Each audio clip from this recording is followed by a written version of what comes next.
Hey, this is Timmara signing on with some more of Gone Home. Okay, so even though I've already finished the game, and last time, I'm going to adjust my mic, and last time I finished up the game and, gave some final thoughts, I'm thinking back on it, I wasn't done. So, what I ended up doing some research, doing some more readings on, people's analysis of Gone Home, seeing if there's anything I missed, and there was something really, really big I missed that recontextualizes a lot, and I wanted to go back to, properly talk about, a lot of the things I missed or things I didn't notice, and, find some things. Okay, here's the goal. So we're gonna do new game, commentary, modifier, and commentary. We're gonna start all lights. Let's not unlock all the doors for the sake of... Wait, let's see. Yeah, enable commentary. I'm trying to think. I'm also trying to get some trophies out of this, but I don't think it might matter. So, okay.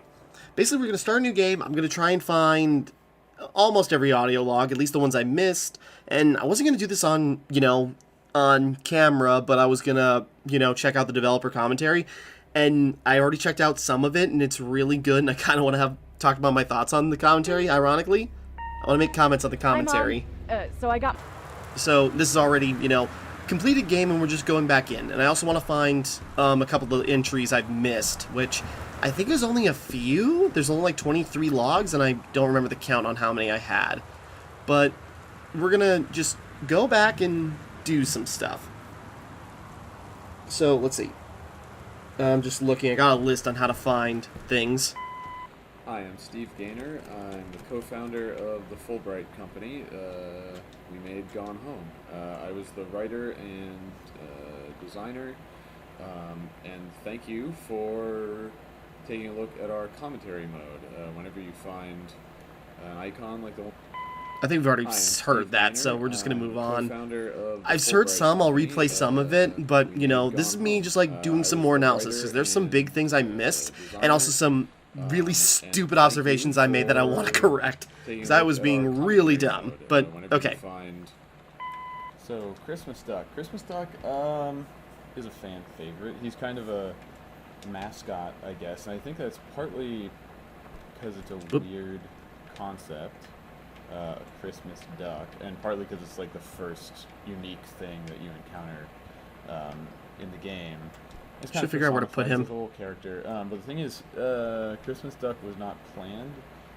When we were starting the project, we didn't have a 3D modeler because Kate came on a couple months after we started, and we needed a bunch of 3D models. And so I was just going through the Unity asset store. So I was going through the list and saw this Christmas duck. Hold on a second. Okay, and I grabbed it, and we used it as a test object just to set up the system where you can grab stuff and carry it around, and then I ended up saying, alright, we got this Christmas duck, I'll hide the key under it, and instead of replacing the free model with a totally different thing, just made a real version of it, and Carla modeled it, and Kate textured it, and we kept him in the game, and we're glad, because he's everybody's little friend. Christmas duck. I kind of looked past him. Okay, he's got a... I'm just looking up. There's a trophy if you put him... where he belongs, and there's a little nest in the attic, so, well, I got no doors unlocked right now. Okay, so again, this is going to be maybe a lot of silence, but just some of the commentary is really cool, and there's one mystery, I want to, figure out. So, let's see. Dear Katie. This is one we've So already much listened has to. changed, This is even just Sam since you've been away. talking about, We moved moving into to this this new house. place. I'm in a new school. And my big sister being gone for a year doesn't make it any easier. Sorry, this is going to be retreading some ground, Doesn't and feel real. I'm just looking for... But I'm not gonna let it faze me. I used to tell you everything, and if I can't do it in person... And I might interrupt some. The biggest purpose of the card was, to say, oh, Sam is 17, if you look for this thing, but... Yeah, I might have overlooked that. We need so much handwriting in the game, especially for one-off characters that you don't see their handwriting more than once. And we knew we needed a birthday card from some member of Sam's more extended family that you were never going to hear from again. And so I was like, okay, it could be her uncle. And as an Easter egg, kind of wink and nod thing, we're fans of the Looking Glass legacy of games and Deus Ex and Dishonored, and so I Yes. in They talk about Dishonored contact actually with quite a Harvey bit in Smith, some of who's the their lead designer commentary, and of that's Deus Ex, awesome. And the co-creative lead of Dishonored, and asked if he would just write on a piece of paper, "Happy birthday, Sam," from Uncle Harvey, and he just took a picture with his cell phone and Yeah, like 5 minutes after you asked him, it was amazing. He was just like, "Yes, I will do this immediately." Yeah, It's the best. I think he took a picture with his cell phone, and it was really cool. Harvey's a great guy, and I love his games, and we're super honored to have his signature in the hub of the Greenbrier house. Hell yeah. That is so cool. Okay, yeah, there's a lot of interesting stuff. I don't usually listen to game commentaries just because, I kind of get absorbed in the game. But with this game that's so quiet and, with so many different secrets, this is actually, a perfect game to have, a commentary track. And so I've listened to a couple of them talking about, how they position stuff and how they have, the noise and sound effects are randomized except for one instance, and it's one thing I missed. And just talking about, a lot of little details that I looked past, or, how they got inspiration or how they did stuff. And so, some of it's really funny and really interesting. So I wanted to go through some of these. And, this, I remember listening to already. The Goodfellow High School jacket and the logo generally is a reference to the logo for Minerva's Den, Yeah, and I didn't realize that. That's so cool, though, and so obvious. That DLC takes place in, that we worked on together. But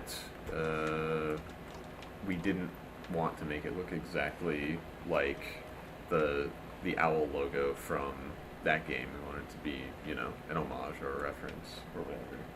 Yeah, so we decided that since this is a Pacific... Yeah, we're going through this slowly. There's a lot of nodes. I want to try to find all the commentary nodes, and there's other things I'm looking for.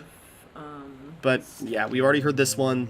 Sorry, I'm going to skip a few things. You are so lucky you finished high school before we moved. So that's the second log, Hi, this is Corin technically. Tucker from Heavens to Betsy. And Heavens to Betsy was a band that formed in 1991, actually. And I actually got the idea for joining a band when I moved to Olympia, Washington, and became a fan of the music scene there. And it seemed like everyone was in a band. So I decided I'm I just was gonna going start a band around while they're too. talking. But I didn't actually start the band until I went home after the first year of college. I went back to Eugene, Oregon, and my high school friend Tracy Sawyer and I started playing music together, and that was the beginning of Heavens to Betsy. So I had told, with my big mouth, I had told all my friends that I was going to start a band. And the summer of, I think it was 1991,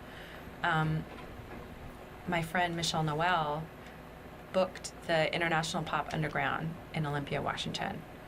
And she helped organize a night at the convention called Girl Night. And it was all women musicians. So she called me and said, "Hey, let's get you on stage with that, you want to play the show that I'm organizing." So, this totally new band that had never performed before, we had never performed ever any kind of music, got invited to play this big show at the Capitol Theater in Olympia in front of all of our musical heroes, right? Everyone from K Records, all of Fugazi was there, all of Bikini Kill was there, this music that I was a huge fan of suddenly. That was our very first show, the very first Heavens to Betsy show. And that's we were really cool. Terrified. But we did it, and people loved it, and it was, it changed my life forever that night. Nice. Yeah, I like how they reached out. I was confused. They're like, are these real bands? And yeah, they totally are. Like the bands you get referenced to all throughout the game. And they got some commentary from some of those members. And, also, I already got, the first two parts of this Let's Play uploaded. Well, the whole of the Let's Play. And I got a couple of copyright claims from those bands, which I'm not upset about. I don't have monetization anyway, so who cares? But it's just interesting. So, sorry, I'm just going through slowly. I'm kind of wandering around randomly. There's a lot of stuff I want to touch upon, but I want to listen to this stuff too. Creating the original music soundtrack for the game. Gone Home is an unusual game, musically speaking, in that it consists of two Yeah, and I distinct did not music piece this soundtracks. together, but this is a picture But of one of those Lonnie. probably more It's so frequently commented obvious. on is the collection of licensed Riot Girl songs that the player finds in Sam's cassette tapes strewn around the house. The other one is the original music that accompanies the player's undirected exploration of the house and underscores almost every one of Sam's audio diary recordings. When Steve first asked me to do music for Gone Home, I was really excited about it, but there were almost no parameters for what that meant in terms of format or scope. Having played an early build of the game, I started by just doing a few musical sketches with no real regard for length or usage, mainly consisting of vintage electric piano sounds like Wurlitzers and Fender Rhodes. I chose those instruments because I wanted sounds that would feel at home in the era of the game. The Twin Peaks soundtrack used a lot of Rhodes, for example, but would also blend into the background and not share much tone in common with the abrasive Riot Girl guitars. Some of the instrumentation and ideas changed from those first sketches, but they also contained one of the main themes that ended up accompanying Sam's arc throughout the final game. Okay, so interesting to talk about the music, and again, stuff I did not notice really, and there were some things I really got confused, like, especially around Terrence, the dad, like, we got a note from his writer father, and I didn't read it that closely, and turns out he was actually very berating about his son's work, and also, like, what Terrence wrote. And this, the obituary of Mason, Terry's uncle, who he inherited this house from. But there is some stuff about Oscar that we'll get into. Again, there's a lot of stuff I really missed, and it really makes me appreciate this game way more because of so many little details and so many dark things that are actually underneath all this. This is where you find the first half of Sam's locker, or I guess it's actually the second half of Sam's locker combo as far as what the piece of paper is. But at first, there were the locker combination sheet was torn into 3 pieces. So you had 1 digit on each of them, and it was actually right before we sent out our IGF build to the judges. It was the night before, and Carla came down to the basement, and she was like, at 3 o'clock in the morning last night, I woke up in bed just being like, oh, we can't have it in 3 pieces, that's way too gamey. Well, that's bad, we have to fix that. And I forgot about that. And you were absolutely right. And you've had a couple of those being woken up by us making a bad decision kind of moments over the course of the development, and they were always important changes that needed to be made. That's cute. Yeah, just like funny thing, it's like, everything's all about grabbing 3 pieces. We can't do that. That's funny. Okay, Terrence's office. So, yeah, going back over, I got really confused. And again, maybe I should be paying attention more. But, I thought this was one of his first books. But no, it's just somebody else's book. Because they talk about, he wanted to use... let's see. Does he have a book? One of his books in here? But, Terrence wrote 2 books, not very successful. The Accidental series, what was it? First it's Savior, then Pariah, and it's all about, this guy, oh god, what was the guy's name? John something. John Marshall, I think is the name of, the guy from the books, but it's about, him going back in time. John Russell. Yeah, John Russell, and he goes back in time to save the president twice. And then the 3rd book's about saving himself. But they weren't very successful, and, he started using JFK, theories and fiction books and a bunch of other stuff to start working on his, get inspiration for his book. And it didn't go out so well, because after writing a bunch, writing and various things saying, this isn't working right, we can't help you. There's a lot of beer, not beer specifically, but there's a lot of, alcohol in this house, especially in places associated with Terrence. Well, writer with a drinking problem. But it goes far deeper than that. So here's one of Dad's pulpy JFK books. He's now moved on from primary sources to theories about how JFK was killed. However, this one purports to contain the truth. The publishing company is doofy inside joke because, you know, there's Harcourt Brace, the publisher that exists, and so I was trying to think of a good name for a publisher, and being a big nerd, I immediately thought of Harcourt Fenton Mudd and how he basically sounds like a publishing company, so... You have to say who that is. No! Alright, fine. He's an awful character from Star Trek. Original Star Trek, which is called Mudd's Women, and also there's another one whose name an episode I can't remember for some reason. I'm Mudd. Fuck, yes, okay. Thank you. It's a Star Trek reference. You did Yes. it, Carla. What? So yeah, it's just fun, you know, having all these nerds nerd out about stuff, and that's how they made this game. The doors were actually one of the hardest things in the game to get working correctly, and I know that there's still some bugs existing with the doors, actually. Yeah, sometimes they don't open up But quite it's a right. surprisingly hard problem, which is why most video games just have doors that kind of slide away into nothingness or open in strange ways or don't, you know, let you interact fully with doors. But of course, it's in a house like in Gone Home, a realistic house. It's important that everything be as natural as possible. The one concession we made to video gaminess is that the doors all swing both ways, which never happens in a real house. But it's necessary to prevent the player Keep it trapping consistent. themselves in some... Whoops. The doors were actually Didn't mean to one of the repeat it. hardest Yeah, things in but the they talk game about to like get working doors and how they correctly. did like things And, mechanically. there's still Like some there's one that's really bugs cool, like existing you know with the how you doors, can interact actually. with almost anything. You can But flush it's a toilets, you surprisingly can mess hard with problem, sinks. which is why Not that it most helps, you video know, adds to games, just have doors you that know, kind of slide gameplay, away but it into adds to nothingness or immersion open because in that's what would strange happen ways in that a don't, real you know, house. let you interact fully with Open doors. this up too, But of just course, because we it's can. in a house like There's something Gone in here. Home, We'll a get to that. realistic house. It's important So yeah, sorry, I'm just everything be going over as stuff. I'm filling in blanks We as I have go. Fresh Magazine, which is a synthesis and pastiche of Sassy Magazine, which if you haven't looked at it or if it wasn't, you know, something that you cared about in the early 90s, Oh. it was very feminist and, you know, strongly individualist and actually gave good advice. It was actually really good. Anyway, so yeah, this is the type treatment, the super grungy type treatment is totally indicative.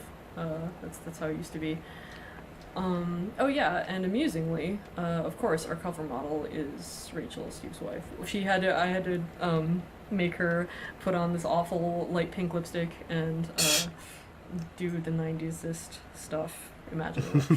And she did it. It was your idea to put a braid in the front of her bangs? Yes. Yeah, it seems like... This is just Oh, thanks. funny seeing them do this. Okay, this must have been Dad, you know, figuring out what to call his series. Maybe that was just like a note carried over from... Yeah, sorry, just going over things slowly. I'm enjoying just, you know, learning more about this. Yeah. So Accidental Pariah, this is the second book. Yeah, Save the President's Life Once, and yeah. This, yeah, was Dad's second book, and it didn't sell as well as the first, which also didn't sell super good. I got really confused. Again, maybe I should be reading. This game's all about piecing things together and paying attention, and I glossed through things pretty quickly, so I didn't notice, you know, I got really confused on, like, what was what. But, yeah, this is the second book written by Dad, his little, like, science fiction story about a guy going to the past. Why would he come up with that thing? We'll get to that. And this book, just them, yeah, trying to figure out tensions between them.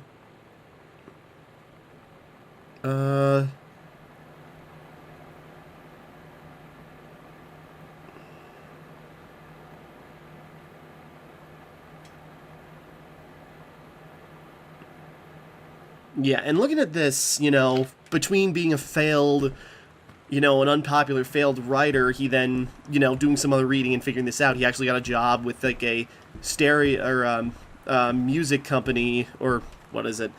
Just, you know, so he gets a lot of stereos to, like, review. And that's why there's, like, tape recorders and radios all over the house, is because he's supposed to review them.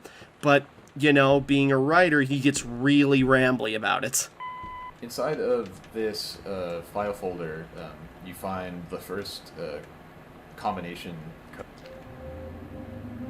At Todd's brother's place after the show, All right, we don't need Inside to. of this, Sorry, some of these file we're going folder, over again. I don't want to you listen to find the everything. This first, might run really long, just because I'm combination trying to be thorough and code in find the game. things now that I have an idea of what This to code do. goes But to Dad's lock filing cabinet, and it's 0451, which is a bit of a tradition slash in joke amongst. It's not really an in joke. It's just an internal reference amongst this lineage of games that hark back to immersive sims that are kind of first person exploration games that started with Ultima Underworld and System Shock, and Whoops, sorry. 451 was the first key code in System Shock, and then it was also the first key code in System Shock 2 and Deus Ex and Bioshock, and most recently Dishonored. Oh yeah, it was. I even remember the code, Yeah, the I've safe now. personally worked on a couple of games that had 0451 as the first code in them, and we were really adherent to the tenets of the interactive model and kind of the principles of design behind those games when we were designing how Gone Home works, and so to maintain that tradition, we also made it the first code in our game. And you made it the tattoo on your arm. I also got a tattoo of 0451 because it is sort of a symbol of this certain philosophy of game design that's important to me. And yeah, this writing, Breaking Canon, is in Emily's handwriting. Emily's handwriting is technically only in the font that exists outside the game. She doesn't actually do the handwriting in any of the characters, but yeah, I had her write 0451 in her very distinctive handwriting, and then I got a tattoo of it and figured I would use that source image as the image that you find on the inside of this folder. That's really cool. Yeah, I love these little details. Okay, yeah, so document, this is, the will and testament of Oscar, and, this is giving Terry the house. And, yeah, and I cannot read that. I'm sure that's very important, but... yeah. But, so yeah, Oscar's will, which, locked in like a, file cabinet. Wait, hold on. Okay, which I figured, I guess it's a will, keep it safe, but there's actually another reason, and we'll get to that.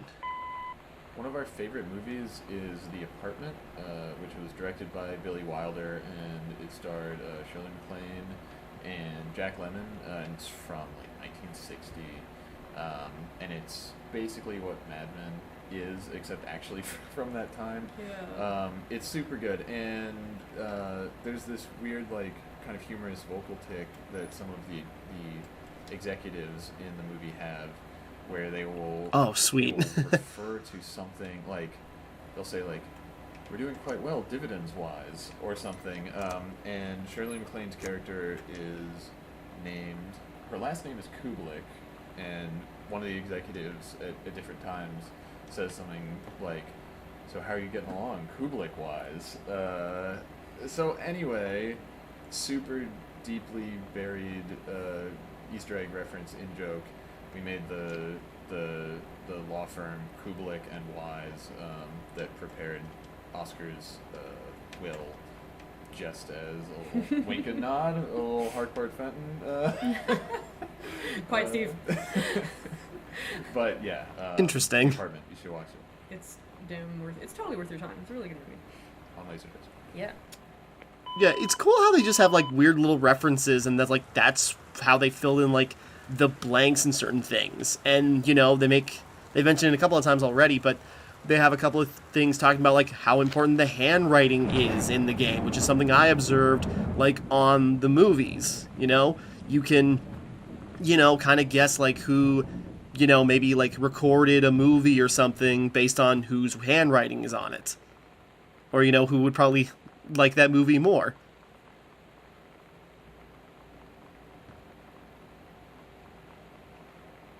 Yeah, did I miss this last time? Yeah, Hi-Fi Radio Magazine, whatever. So, yeah, this is, where he got some extra work. yeah, that's where he got extra work when his book sales weren't going so well. Which again, that's why there's so many devices sitting around. I was thinking it's like I'll just let that play for ambience, but wait, I probably won't be able to hear the notes. When you're putting like lamps and stuff around a house, one thing that you have to deal with is plugging them in. And something that always annoys me about level design in games is when there's some lamp or piece of electronics that would have to be plugged in because it doesn't run on batteries, but it doesn't have a cable because video games. And so, since a big part of the point of Gone Home is the specificity of the house and the believability of all the details, because of that, Steve himself. I spent some late nights with my meager Maya skills modeling custom cables for each of the things that's plugged in so that the cables actually run from the TV or the lamp or whatever to an outlet in the wall. It is a really good detail. I think that I'm proud of you for getting that in there, Steve. That's important. Yeah. It actually is like a really cool little detail that I never really noticed before, but it's small stuff like, yeah, he's right though. And there's clever ways how he like navigates cables through the house, like under this rug so nobody trips on it. And, you can see where the RGB cables are plugged in from the TVs down to there. This is awesome. My name is Sarah Grayson, and I do the voice of Sam Greenbrier in Gone Home. Hey! Currently based out of Portland, Oregon, so right around where the Fulbright Company is from, which is part of, I guess, how this all came to be. I started doing voiceover work probably about 4 or 5 years ago. It's been a bit of an on and off journey because I also have had regular 9-to-5 jobs that whole time. Right.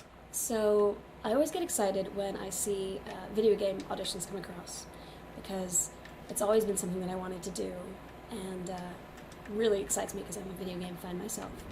So there was an audition that came across that at the time was entitled Dear Diary, and it had this wonderful description about being this sort of 16, 17-year-old girl. Not too much detail about her, just that she was new to her school, new to this place she was living, and her sister had moved away. So she was sort of writing out her thoughts as if she was talking to her sister. So most of the time, I'll stand up at the mic when doing auditions.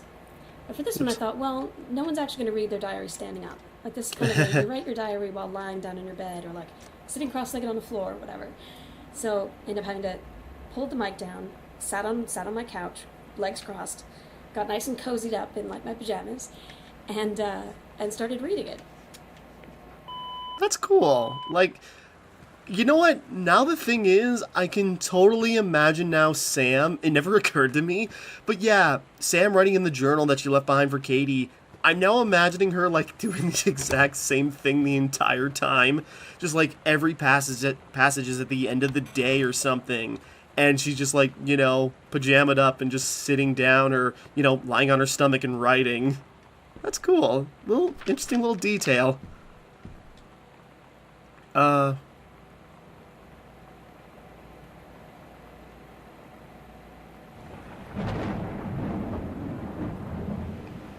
Oh, I missed this. So that must be a writing, so that's about, because as a kid she was writing about pirates and such, which she goes like, that's more of a boy's thing. Maybe we should talk about this. No, she was being creative. Let her have that.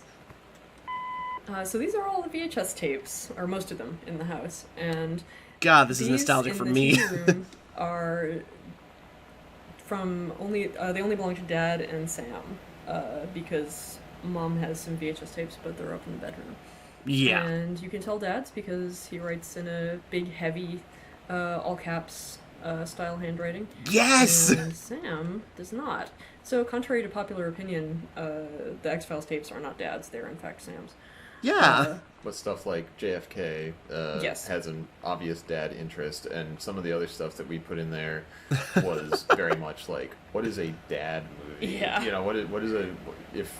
when we were growing up, for instance, like, what is a movie that our dad or a neighbor's dad would have? So stuff like The Andromeda Strain or Moonraker, it's just sort of like, yeah, dads love that shit. Yeah, dads that were born in the 50s, were super into that kind of stuff. And then some of it was, you know, stuff that we liked or remembered from when we were growing up. Like, you will know that Carlo was involved in making this game because Beetlejuice and RoboCop are on a VHS tape. That's most of what you need to know about Carlo. That's true. Right there.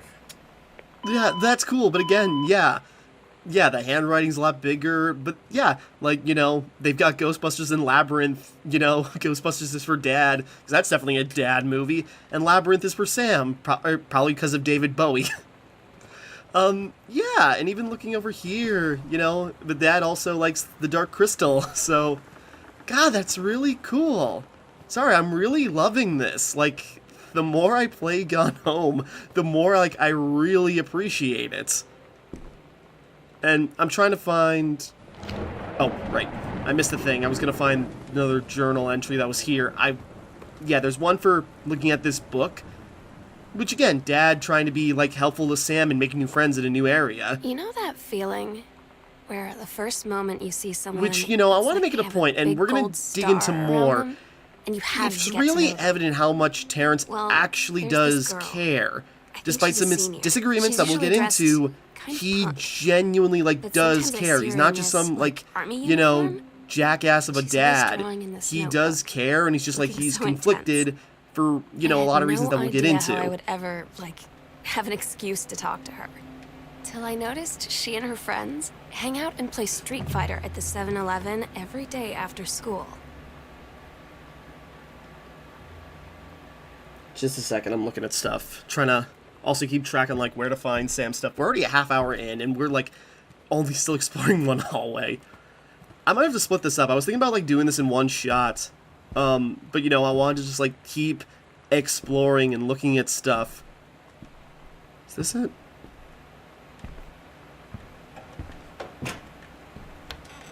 I'm looking for... Note in the coats pocket of the music room closet. Oh, wait, no, this is the living room. What am I doing?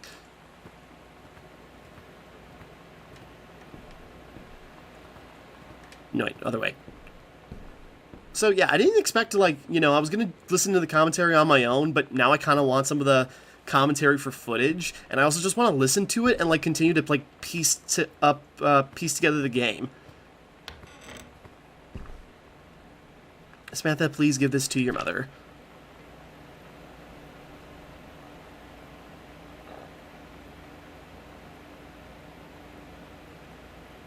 Okay. When you live in one place your whole life, your next door neighbor is kind of like your default friend. And Daniel only got weirder over the years. So moving away has been a good excuse to, like, not see him anymore. But he did always have the good Nintendo games. Maybe I'll give him a call. Well then, I'm wondering if maybe, you know, by weirder... Maybe he was developing feelings for Sam, and I think they imply that, but, you know, Sam is not into him, so it didn't register for her like that, which is fair.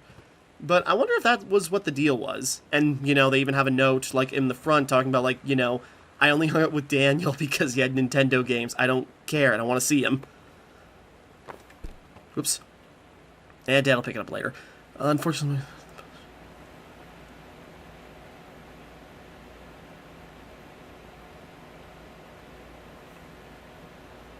Yeah, so this was him still trying to, like, I think this was him still trying to publish his third book. So, yeah, just like his book selling worse and worse. Again, the bar here, which I didn't appreciate, actually is, you know, pretty full of stuff, and this is the same whiskey that you found in his office. So, yeah, just not having any luck, you know, continuing his series, it just got to him.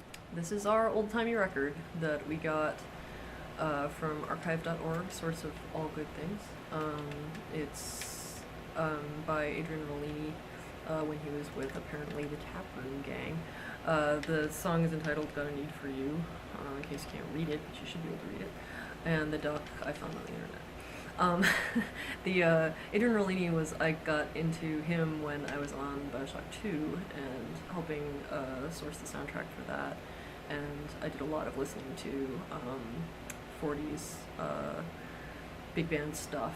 And Adrian Rollini was one of the ones that I really liked. And so it was cool to be able to revisit that. Okay, yeah, and a stupid mistake I made. Sorry, I saw this, and I don't know why I thought this in my head, but I saw, like, the writing on the mountain is, like, Deemy, and I thought that was Sam being rebellious, like, I'm not paying attention to this, assignment. No, that's the teacher writing her to say, like, see me after class. I'm bad with cursive, so I have no idea why I saw that. What was that noise? Okay, I think it was the game, Jesus Christ. Sorry, I know this game isn't a horror game, but it still scares me. But, yeah, I don't know why I read that as, like, Deemy. Like, it was Sam defiantly going, like, I don't care. I did the bare minimum. I'm so stupid. And, yeah. Me looking at this, yeah, like, Sam makes, like, a weird, like, short story rather than, like, talking about, like, the mechanics of, like, the assignment. Which, again, you'll see Katie's, like, version of the same assignment later on, and it's a lot more, like, straightforward and methodical. Sam is just, does not care for the thought of it. Sam's story slash school assignment called The Menstrual Cycle, a novella, is kind of a fan favorite. We've found, like, a lot of people have enjoyed it a lot. And it's one of those I completely passed it up. Weird things where it wasn't planned. Like, it was, let's see, I had decided that I wanted Sam to have done. Whoops, didn't mean to cut it off. Hold so on. You know what they say about the best laid plans of mice and men? Yeah, turns out it applies to Street Fighter too. At least sorry, I I'm worked going up the through courage stuff. to walk into the 7-Eleven and ask for a turn. Tell Mom and Dad sorry about the all stuff that that's practice missing. At home did not exactly translate. I feel like one of the best bits of advice was actually Wait, wasn't there a panel here? from the Fulbright team before going in to do the first recording. And it was a suggestion that I should watch some episodes of My So-Called Life, which was great because I'd watched them all when when they were actually on. It was one of those favorite shows my sister and I would sit down and watch every week.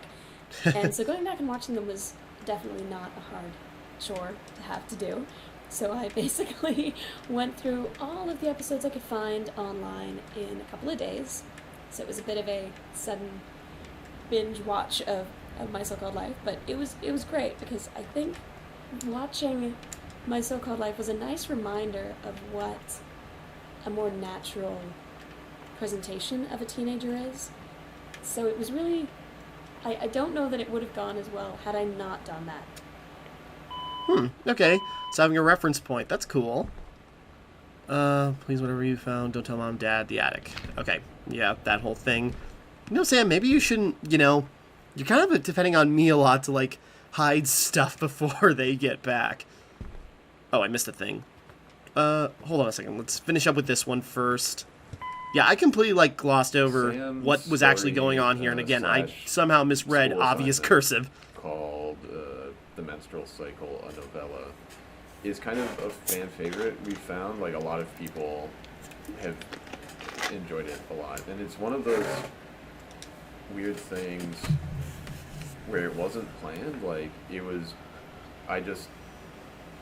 let's see, I had decided that I wanted Sam to have done, like, some homework, and I thought sex ed homework would be interesting, because sex ed is a weird class in high school to be in, and so I Google searched for an actual sex ed assignment, and the assignment is a real sex ed assignment that is given out in, like, the Pacific Northwest, like Seattle. I think this is technically from the Seattle School District website that I got this from. So I found this thing which I didn't come up with, that I was kind of presented with, and I think I had been reading some stuff about, like, cool female spies in World War II, or, like, saboteurs, that had been part of, like, the French Resistance and stuff like that, and so that's why the history book is next to the sex ed assignment. The intended implication being Sam was doing history homework and sex ed homework, and the history unit was on World War II, and so kind of as a fuck you to all of the annoying assumptions implied by the sex ed assignment, she wrote this story about a woman in the war who was more interesting than her menstrual cycle, like that is a person, but while fulfilling the requirements of the thing. And yeah, it ended up being this really kind of strange juxtaposition of concepts that ended up saying a lot about Sam, I think. Yeah, I don't know how I overlooked that the entire time. I didn't really, read it in detail. I just Sam not doing her homework. But then having, the history book as, a reference, and that's where she got the proper inspiration to do this.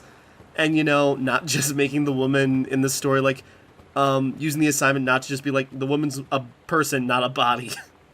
Interesting. Most of the bookshelves in the house are filled with undifferentiated books. I mean, they're not undifferentiated, but they're low detail because, God, it would be an entire dev cycle's worth of work to actually do plausible spines on every single book. That would kill us.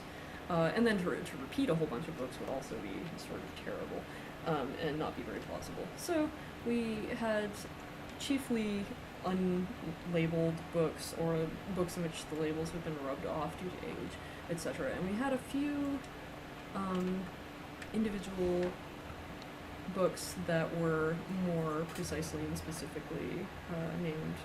The way that we did the books in the game is we made 3 or 4 of these clumps of books that have the generic spines on them.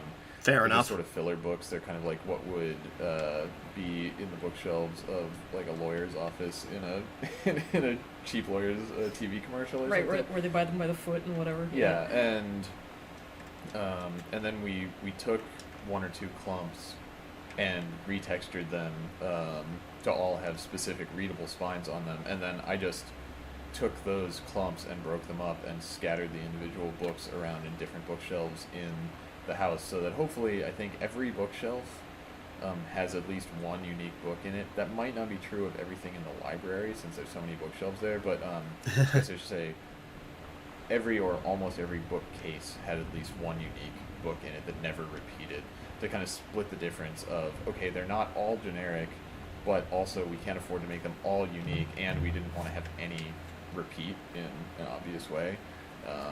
So that was our strategy for trying to not do any of the things that we wanted to not do. That's fair. That's smart, though. This is a very immersive game, considering it's just a normal home, and they do a lot of interesting things to make it feel that way. And again, the cables and the books. Not every book needs to be individual, but just pointing out a unique one every now and then goes a long way. And something else they bring up is that there are no shoes in the house, because if they started adding a pair of shoes, everyone in the house would need a separate pair of shoes for several different occasions, and they just go if we do that, we'll just be making dozens of pairs of shoes. We don't need to do that. Oh man, mom handwriting. We went through a lot of different moms for handwriting. A lot of different moms contributed handwriting for a game. At first, let's see, how did we do it? What were we doing first? I think I just did it, and it wasn't great. And then we had Emily do it, but her handwriting was used so heavily in other parts of the game that we had to find someone else. And I think we actually had Yaman try to do it for a while before he was Dad's handwriting. And then we got Yaman's mom, and she was ideal for it. Really good mom handwriting. Yeah. So, yeah, it's just funny, just mom's handwriting was an actual... Hello, my name is Kate Craig, and I was creating a lot of the environment assets for the game. I'm sure this is going to be a long one. Help with. which I'll touch on a little later, but most of the stuff like the walls and the floors, some of the larger pieces of furniture were my doing, and I'm going to be talking about some of the environmental storytelling aspects in Gone Home. I feel like I would be remiss if I didn't mention the work that my wife Emily Carroll did on the project. She did the house title image that we've used for our wallpapers and for the start screen of the game. She did the loading cassette tape, and she did the maps in the house. And actually, Carla made a font out of her handwriting because we wanted something that was just a little bit spooky, maybe a little ominous, but something that sort of suited the tone of the game. And I was really glad to be working with her, and I was really glad that the other guys were too. We had a really good time. And people have responded quite positively to her title screen, which is something that I really appreciate, and I know she does too. Yeah, the title screen, the more I think about, like, the title writing, I don't suppose, we can pull it up somehow, without quitting the game, but we don't need to do that. But it's very, like, formal and fancy, but also has, like, this tinge of spookiness to it, which is, appropriate for, this game and this house that's the title's associated with. Sorry, I'm going through stuff gradually. I'm going through things even more thoroughly now. I'm really glad I decided to redo this. We never really discussed the idea of individually scoring each audio log ahead of time. I just got an email one day from Steve after they had done the first round of voice recording with Sarah Grayson, who did an amazing job as Sam. And he said he'd been thinking about the idea of giving each log a piece of music to ground it in the proper tone. So I just started doing these short 20 to 60 second pieces, and that ended up being the bulk of the work for the game. It was a very iterative process. I did them in the order they were recorded, and I would just keep sending revisions of each log to Steve, taking his feedback, modifying the piece, and sending it back.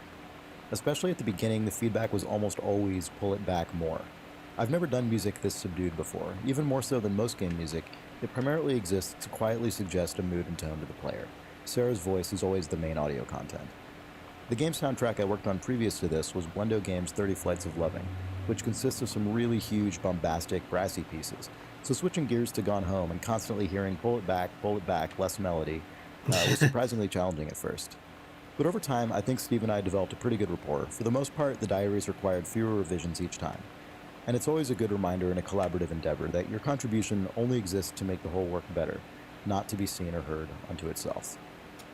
That's interesting and a very humble way of looking at his part of the job. Also, no unique book on this bookshelf. You guys have ruined this game. Worst game ever. 0 out of 9. Anyways, okay. Anyways, Bratmobile.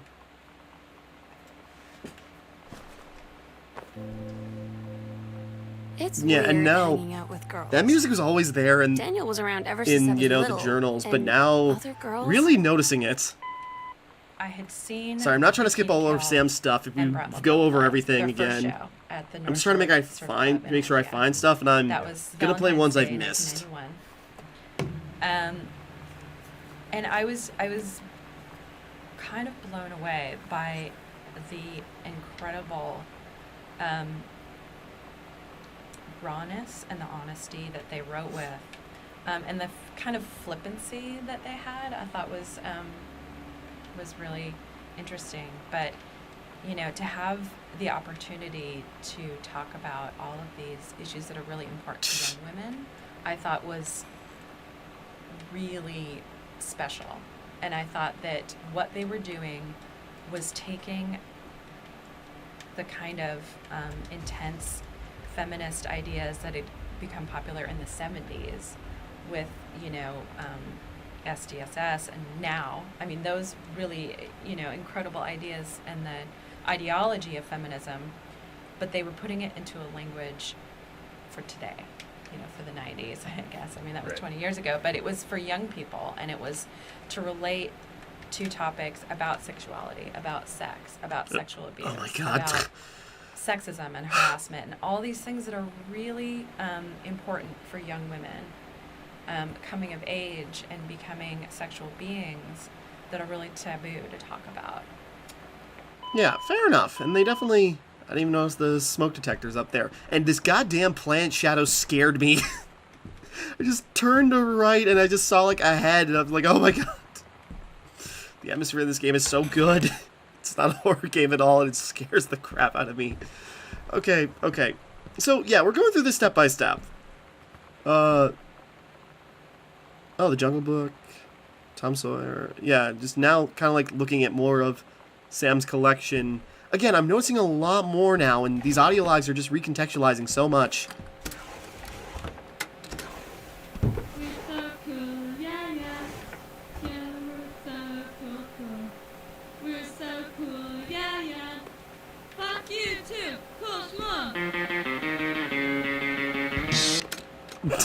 Just cut it off at the, the drop.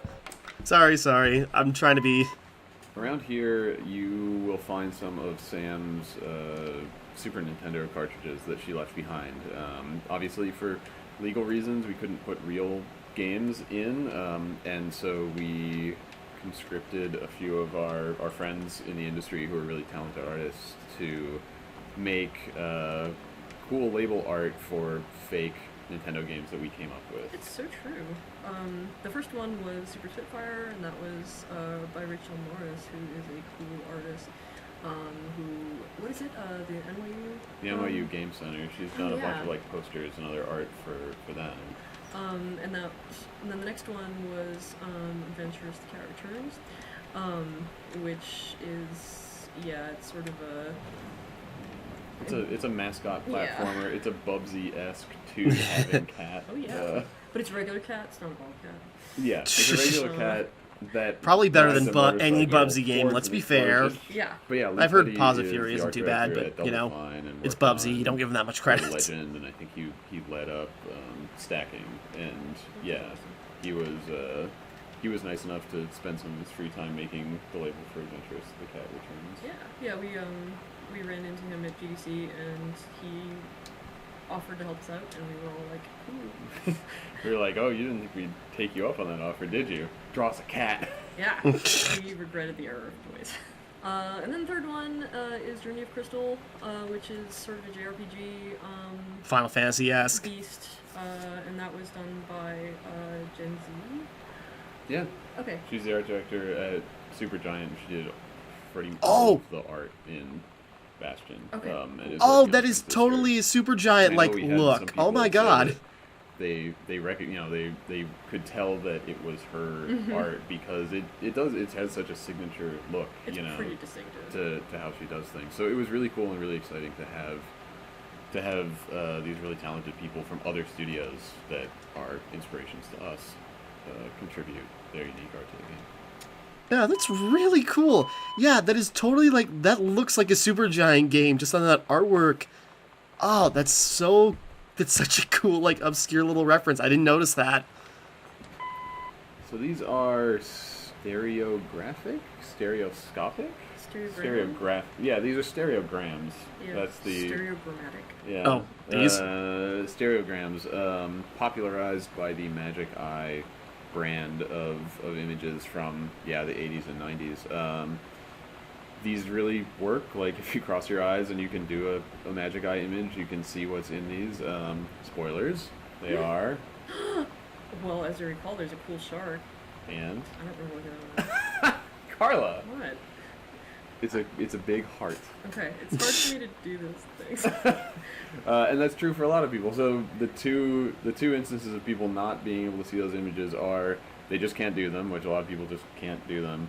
I can't. Or they were born in the late 90s or after the 90s and played our game and didn't know what the hell these things were. Yeah, it's weird static shit. Yeah. But I thought it was we got some messages that were I thought it was just a weird drawing. So I didn't even notice them. I completely passed over them, but that's cool that they put those in. High-pitched sounds anymore, and you know what Magic Eyes are still. It's the circle of life. Yeah, there's just so much. Okay, continuing on.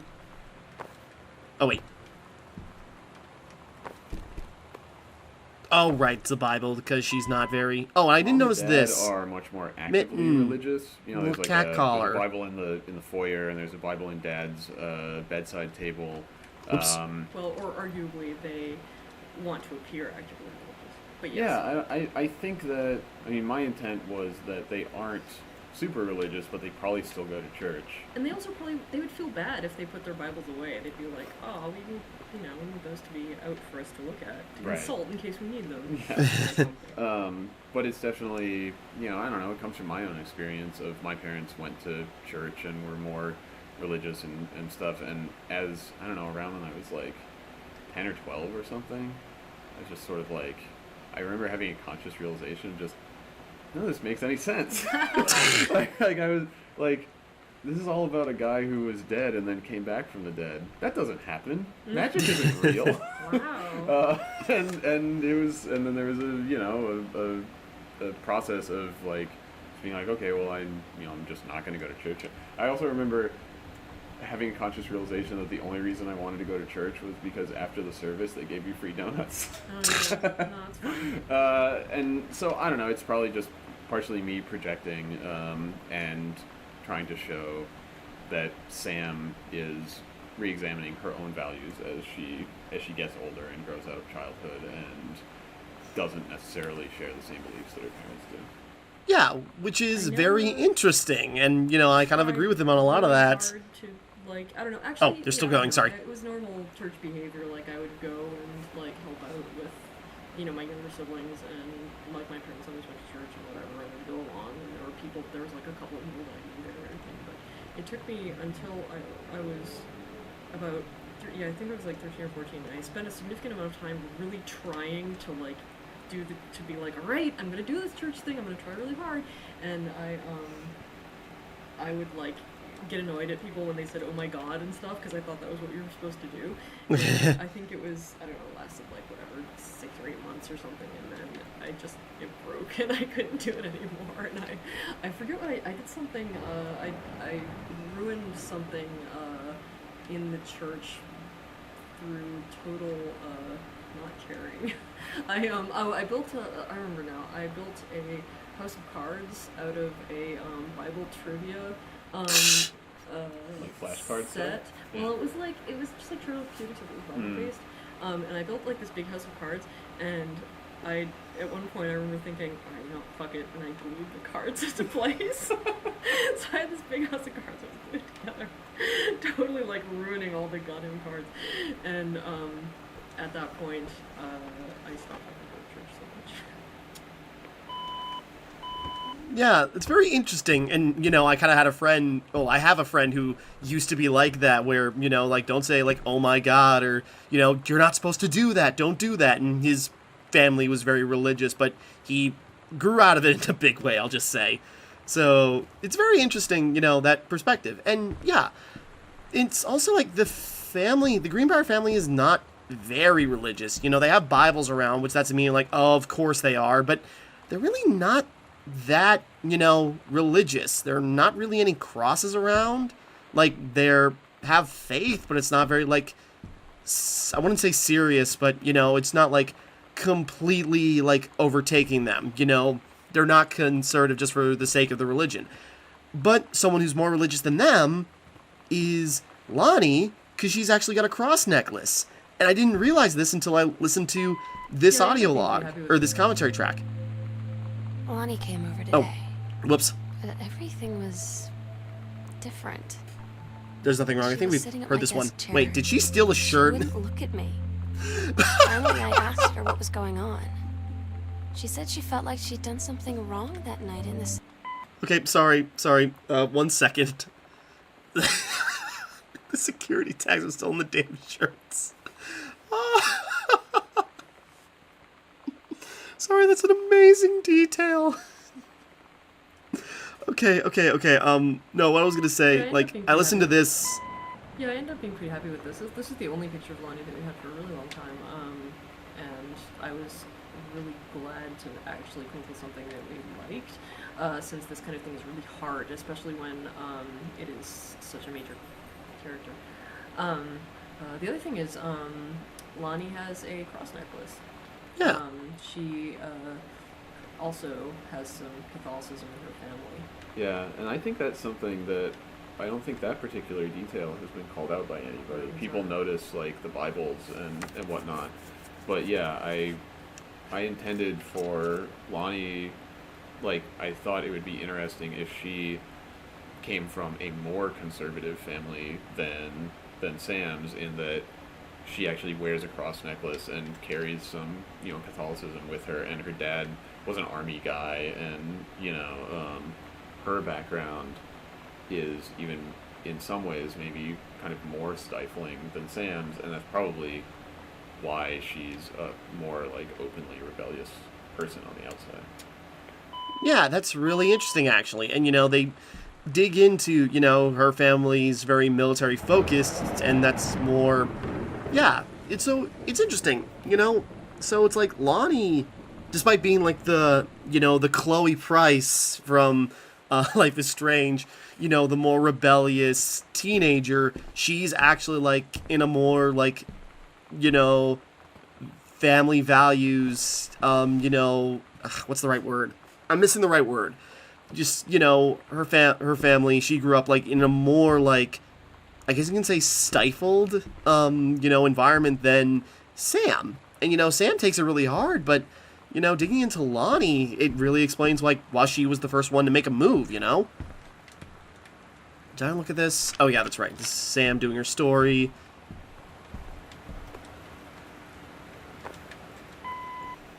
One of the assets that I really liked creating in the game was board games. So there's 3 in total of them throughout the house. Ideally there'd be more, but we have to focus on the getting the walls built and things like that. But I really like them. They're just a simple extruded cube. There's something about environment design that's really fun. This really goofy aspect of it, where you have to create fake brand names. You have to create fake toys and fake storefronts. Maybe my favorite is in the game Costume Quest, when you're going through the shopping mall, there's a store called Why Not Flip Flops, which always makes me really happy. But this one is a parody of Dream Phone, which is an awful game that came out in the early 90s, where you sit around the table with your girlfriends and you pick up this plastic pink phone and call these sexy boys, and you see which one likes you. It doesn't really suit Sam's personality exactly. But I figure maybe it was given to her by a well-intentioned relative who doesn't quite have her personality down. And maybe she played it once on a lark and then put it in the closet, and that's where it stays. Fair enough. So we're just going through stuff again.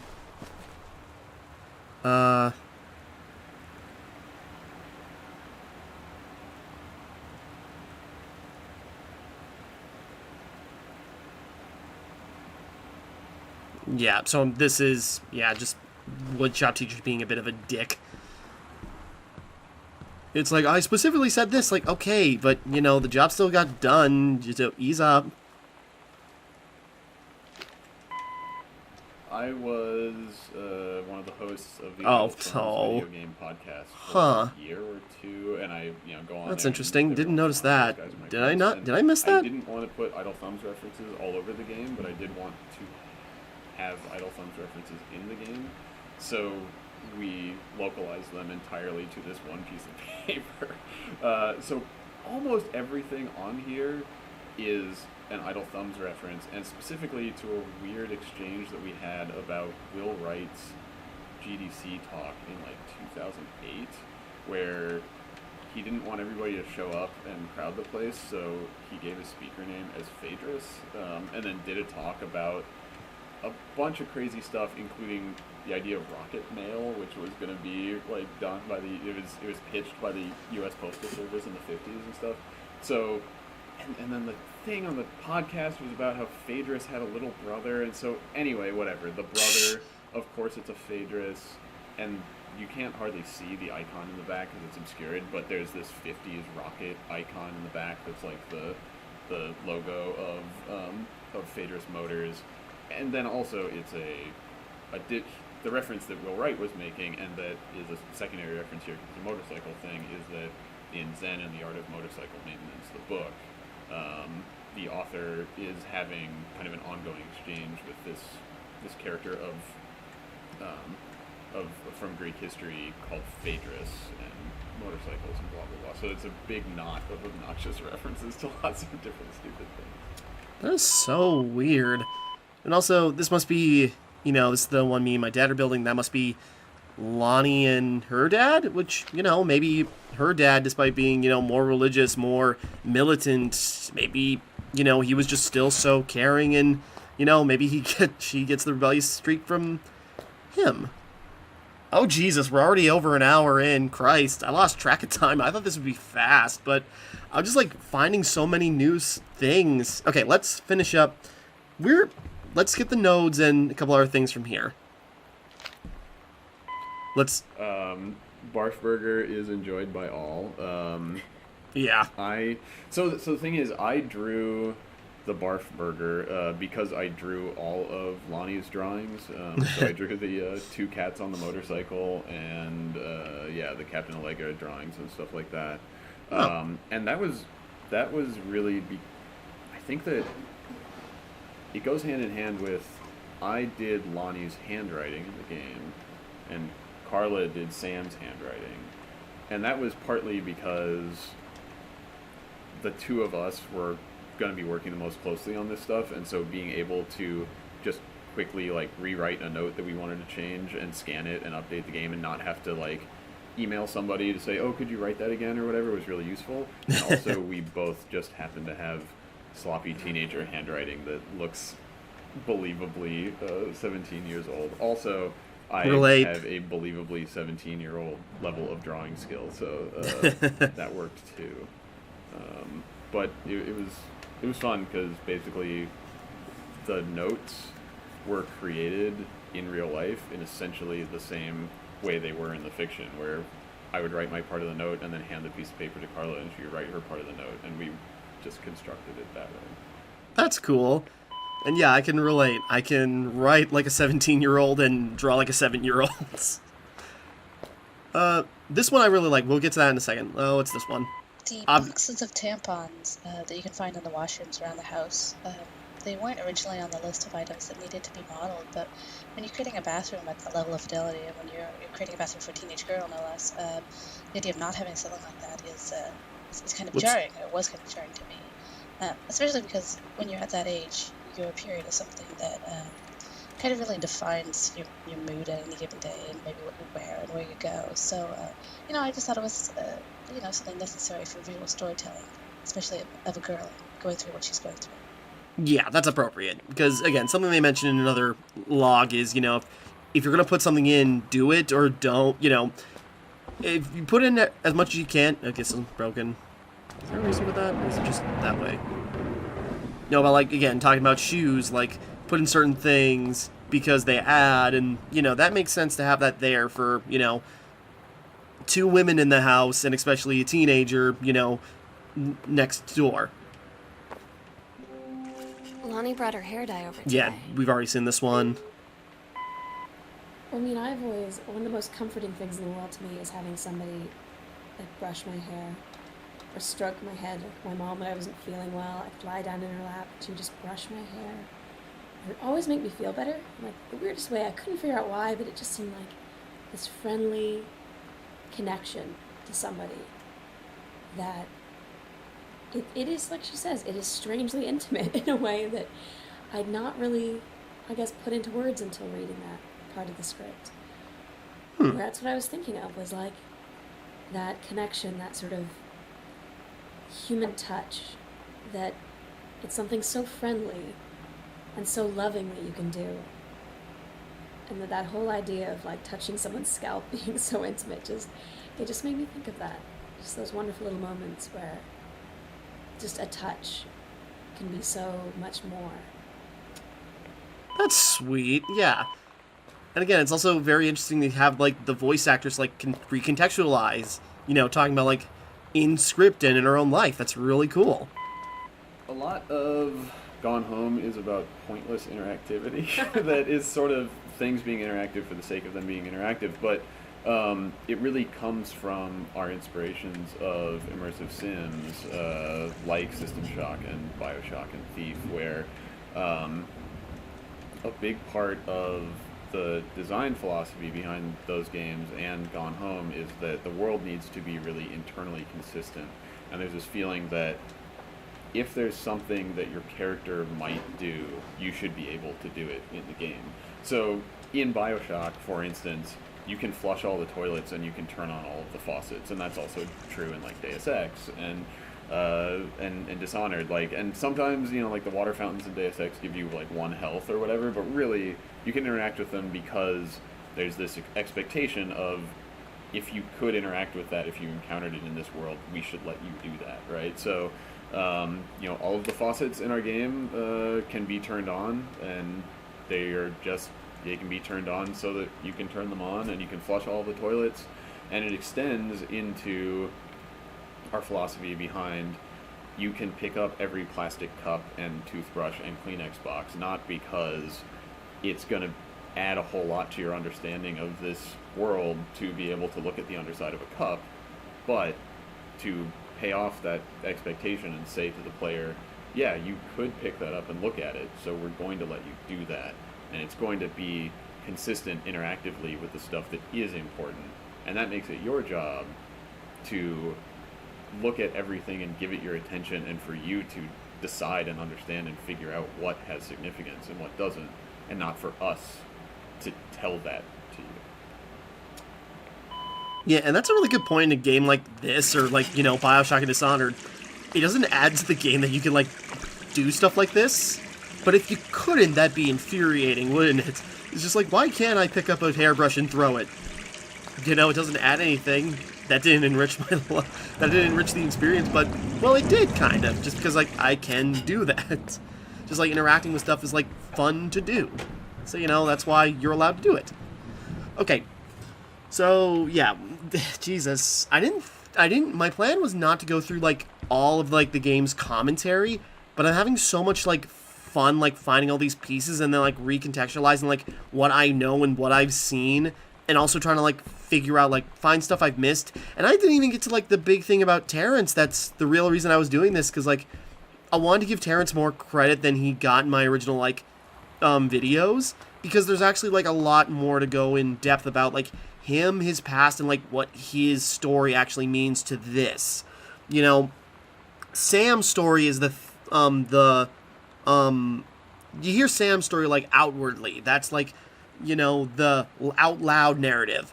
But the quiet narrative about Terrence is very interesting and very tragic, and we're getting to that.